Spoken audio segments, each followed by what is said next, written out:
नमस्कार. मी मनीष दाभडे, पुणेकर. मागच्या वेळेस विषय घेतला होता मामाकडच्या शेतीचा आणि शेतीचे काही अनुभव, काही घडलेले त्यातले प्रकार, हिस्ट्री काही थोडी जरा सांगितली होती. आज विषय घेणार आहे माझ्या मोठ्या मावशीचा. कारण मी मागच्या व्हिडिओमध्ये सांगितलं होतं की व्हिडिओ बनवायच्या अगोदर मला हेच प्रश्न पडले होते की व्हिडिओ कसा बनवावा, काय बनवावं, आणि लॉंग लाईफ व्हिडिओ बनवायचे तर त्याचा विषय पाहिजे. तर मी माझ्याच जीवनावरचा व्हिडिओ बनवायचा म्हणून ठरवलं आणि जन्मस्थानापासून तर चालू आत्ता वय आहे तोपर्यंतचं सांगत राहायचं. मी सुरुवात अशी केली की माझे आजोबा, आजी आजोबा, आईवडिलांचे तिकडून, आईचे आईवडील, मामा मामी मावशी वगैरे असं ते सुरुवात केली. तर आज विषय घेणार आहे मी माझ्या मोठ्या मावशीचा. तर माझी मोठी मावशीचं शिक्षण झालेलं नाही आहे. त्या टायमाला शिक्षणाचं जरा थोडं हे होतं. तर मोठी मावशी खूप साधी आणि सिंपल. आणि माझी आई, दुसरी मावशी, बाकीच्या मामी मावशांमधनं तीच एक मावशी की ती कासोटा साडी घालते. मावशी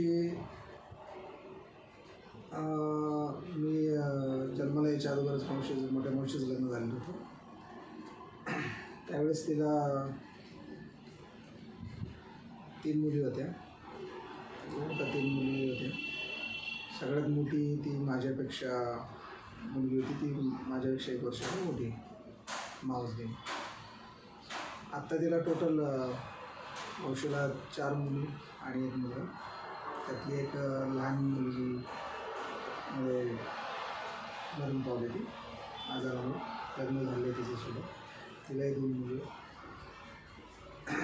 तर मोठ्या मावशीबद्दल सांगायचं म्हणजे मोठी मावशी खूप साधी, सिंपल, भोळी. कधी असं कोणाबद्दल मनात कपट हा प्रकार नाही, चोरीमारीचा विषय नाही, कपट नाही.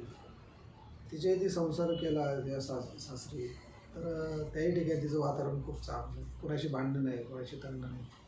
आपलं काम भलं आपण भलं. शेती आहे थोडी, ती शेती करायची, आपलं घर पाहायचं, नवरा मुलं बाळा, असं तिने जिंदगी काढली. आता वय झालेलं आहे, थकलेली आहे, कारण ती सगळ्यात मोठी आहे. काकाही थकलेले आहे. काकांनी खूप कष्ट केले, जवानीमध्ये भरपूर कष्ट केले. कारण त्यांना 4 मुलींचं लग्न करणं, हे करणं, कुटुंब मोठं होतं. त्यामुळं परिस्थिती नाजूक असल्यामुळं झगडावं लागलं खूप. पण खूप चांगले दिवस गेले त्यांचेसुद्धा. मावशीचं सांगायचं, मावशी जीव लावायला खूप चांगली. तसे मावशी दोन्ही माझ्या मावशा खूप जीव लावायला चांगल्या. पण मोठी मावशीचा जास्त आमचा संपर्क जास्त राहायचा नाही. येणं जाणं जुन्या टायमाला कमी राहायचं थोडं. कारण पुणे ते अहमदनगर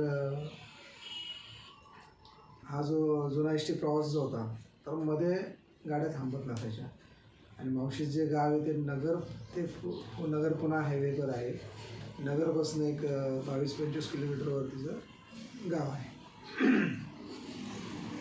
एकदम रोडच्या कडेलाच आहे. पण ते जुन्या टायमाला पुणे मुंबई जे एस टीने प्रवास करायचं होतं, तर आम्ही डायरेक्ट एस टी आम्हाला अहमदनगरची पकडावी लागायची, कारण लांब प्रवास असल्यामुळं.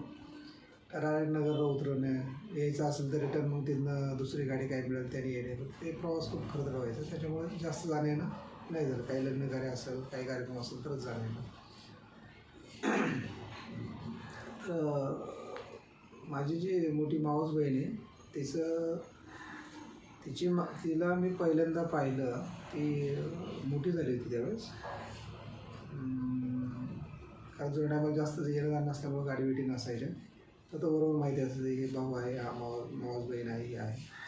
तसं ती मोठी मावस बहीण मला फर्स्ट टाईम जी भेटली त्यावेळेस मामाच्या गावामध्ये मामांच्या चुलत भावाच्या मुलीचं लग्न होतं. संगीता नावाची मुलगी होती, चुलत मामाच्या मुलगी. ती वारली बिचारी. तर त्या लग्नामध्ये ती आलेली होती. त्यावेळेस तिची माझी गाठभेट पडली. साधारण त्यावेळेस ती बहुतेक 9वीमध्ये शाळेत शिकत होते, म्हणजे 9-6 एक 14-15 वर्षाची असताना गाठभेट झाली. त्याच्या अगोदर कधी आमची गाठभेट नव्हती. त्याच्यानंतर मग आम्ही मुलं मोठी झालो, तर मग कोणाचं लग्न कार्य निघत चाललं, मग त्याच्यामध्ये गाठभेट होत चालली. तर मोठी मावशी जर सांगायचं नाही तर संसार तिने खूप खरतडणी केला. तिने जो माझा मावस आहे तो सगळ्यात शेवटला झाला, लहान आहे तो सगळ्यांमध्ये. तर जुन्या पद्धती असं होतं की मुलगा जर नसेल ज्या बाईला तर ते थोडं जरा आकोड फील करायचे. तर तसं मावशीचा एक विषय होता, पहिले 4 मुली असल्यामुळं ती थोडं स्वतःच्या मुलाला काय खात होती काय होते, थोडं ती डिस्टर्ब झाली ती लाईफमध्ये. तर थोडं मेंटल थोडं प्रॉब्लेम आला होता तिचा. तर त्या मधल्या काळामध्ये तिला मुलगा होत नाही तोपर्यंत तिचं आयुष्य खूप म्हणजे तिने स्वतःहूनच स्वतःला खूप खाल्लं. काका बिचारे कामधंदा करून आपल्या हिशोबाने राहत होते, पण तिला मेडिसिनचे प्रॉब्लेम खूप आले, मेडिकलचे प्रॉब्लेम भरपूर आहे, दवाखान्याचे प्रॉब्लेम खूप आले. मावशीने स्वतःच काही मुलगा नसल्यामुळं खूप स्वतःला मन जाळून घेतलं, खूप ग्रेट प्रॉब्लेम झाले. त्याच्यामध्ये मोठे मामा, आईची आई यांनी खूप तिला आधार दिला, खूप सपोर्ट दिला, खूप हे केलं. आणि माझा मावसभाऊ आहे मोठा, त्यांनी मामानी, आजीनी, यांनी सगळ्यांनी, मावशीनी, मोठ्या मावशीनी, यांनी सगळ्यांनी एक त्यांच्या परिवाराची बरीचशी काही जिम्मेदारी घेऊन बरंचसं त्यांना सपोर्ट करून केलं. आपल्या काळात मुलींचे लग्न वगैरे हे ते काय सगळ्या गोष्टीला भरपूर सपोर्ट. तर मोठे काकांबद्दल सांगायचं म्हणजे मोठे काका पण जीव लावायला खूप चांगलं, बोलायला चाललं खूप चांगलं, कधी वाईट बोलले नाही. मला तरी स्वतःला आजपर्यंत कधी ते वाईट बोलले नाही. उलट थोडा वेळमध्ये जेवण झालो, थोडं माझं वडिलांचं काही जर त्यांच्या कानावर काही गोष्टी गेल्या तर ते मला समजून सांगायचे, खूप प्रेमळ स्वभाव. आणि मला लहानपणापासून आठवतं की कधी जर मी त्यांच्याकडे गेलो, नंतर मी जसं जेवण झालो एकटा जायला लागलो, तर कधीही गेलं तरी ते अचानक जायचं, मी काही फोन वगैरे त्या करून जाणं वगैरे असा प्रकार नव्हता. तर गेलो तर कधी ते जेवण केल्याशिवाय सोडणार नाही. आणि जरी ते एकटे असेल घरी कोणी नसेल, मावशी नसेल कोणी नसेल, तर दूध वगैरे हे करणार, पण ते खाल्ल्याशिवाय जाऊन देणार. बळबळ एक तांबे दूध प्यायला लावणार, बळबळ प्यायला लावणार. त्यांचं बिचाऱ्यांचं खूप म्हणजे आमच्या इकडे पण गावी आमच्या उरसाला वगैरे बोलवलं तरी येतात ते. आणि दुसरे एक त्याचं मावस, दुसरी एक चुलत, आईची चुलत बहीण आहे, तर ते काका आणि हे काका दोघे जोडीने येतात जातात वगैरे. असं बरंचसं छान त्यांचं पण वातावरण आहे, छान स्वभाव पण खूप चांगला आहे त्यांचा. मुलींवर त्यांचा खूप जीव होता, सगळ्याच मुलीला त्यांनी खूप जीव लावला. आणि मोठी जी बहीण आहे त्याच्यावर तर सर्वांचा जीव होता, सर्वांचा.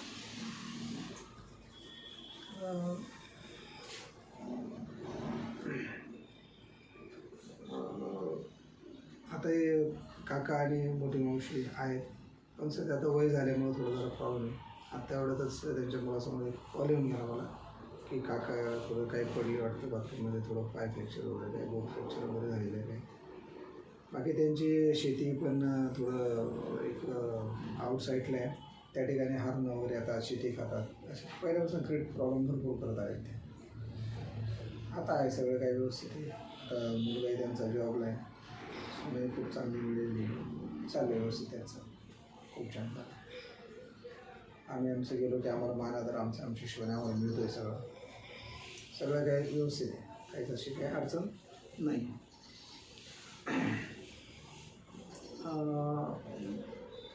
मला मोठ्या मावशीचा एक किस्सा आठवतो. मध्यंतरी मी वयात आल्यानंतर माझा लग्नाचा विषय थोडा छेडला, तर मध्ये तो किस्सा जास्त गाजला त्यांच्या तिकडे मोठ्या मावशीचे. दुसरे एक चुलत मामा होते, मामाची मुलगी लग्नाला आली होती, आम्ही सगळं त्या लग्नालाच होतो. तर तिथं मोठ्या मावस बहिणीने ते जरा विषय छेडल्यामुळे तो विषय खूप गाजला, विषय झाला. लास्ट मुवमेंटला लग्नही करायचं ठरलं होतं, पण काही बाकीच्या गोष्टी जरा क्रेड झाल्या त्याच्यामुळे तो विषय ड्रॉप करून टाकला. तर तो एक विषय तिथं मावशीच्या इथे आहे, म्हणजे जीवनातला एक तो माइंडमध्ये कायम राहणारा विषय, तोही कळलं. बाकीचं बॉन्डिंग आमच्या मावस भावाची, बहिणीची, सगळ्यांची खूप चांगली. आणि मावशीची लहान मुलगी वारली मगाशी जे बोललो मी फिल्ममध्ये, तर ते आजारी पडली अचानकमध्ये. थोडं डॉक्टरांचं थोडं त्याच्यामध्ये हे झालं, डॉक्टरचं ट्रीटमेंट जरा व्यवस्थित झाली नाही. त्यांना लक्षात आलं नाही नक्की काय झालं ते. त्याच्यामध्ये ती गेली. तिला काहीतरी ताप आलेला, चेहरा अंग सुजलेलं होतं. त्याच्यामध्ये ते नगर जिल्ह्यात ॲडमिट केलं होतं. ते काय त्यांना प्रॉब्लेम लक्षात आला नाही, तर ते एकदम एकदा कोमात गेली, परत ती काय गोष्टमध्ये आलीच नाही. तिला खूप काय प्रयत्न केला, पुण्याला आणलं ट्रीटमेंट घेतली, बरंच काय केलं, पण ते काय नाही झालं. तिला 2 मुली आहेत. तेच एक जरा थोडं वाईट वाटतं. बाकी काय मावशीचं एकदम बेस्ट आहे. सगळ्या मुली आपल्या जे तिथं संसार करून व्यवस्थित आहे, मुलगा संसार करून व्यवस्थित आहे, सगळं छान आहे आणि चांगलं चाललं आहे.